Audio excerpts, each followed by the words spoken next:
আসসালামু আলাইকুম। আমি রাফিন লার্নিং একাডেমিতে রেগুলার একটা ভিডিও নিয়ে চলে আসলাম। তো এই ভিডিওতে আমরা শিখব বাংলা বানান। কোন কিছু সবাই বাংলা রিডিং করতে পারি, তখন অন্য কাউকে আমরা বাংলা রিডিংটা বা বানান করে যেটা পড়াই সেটা হচ্ছে যে এইভাবে, যে যেমন এখানে লেখা আছে পুরোটা আমাদের, সবাই এটা নর্মালি কাটতেছেন। কিন্তু যখন অন্য কাউকে আমরা আমাদের বানানটা পুরোটা বানান করে পড়াই, তখন যেটা করি সেটা হচ্ছে এটা বলি যে ছড়াইয়া ময়কার বাইকার র আমাদের এগুলো, কিন্তু এইভাবে না।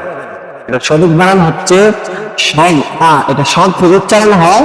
নেক্সট ভিডিওতে সর্বর্ণ এবং ব্যঞ্জন বর্ণ নিয়ে ভিডিও আসবে ইনশাআল্লাহ।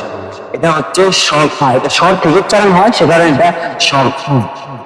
এটা যেটা আপনারা বলেন বা অন্য কিংবা আগে বলতাম, এটা বলতাম যে ময়কার, এটা কি ময়, এটার নাম কি ময়, এটার নাম কি ময়, এটা আকার, এটার নাম ম, সাথে আকার আছে, এটা আকার।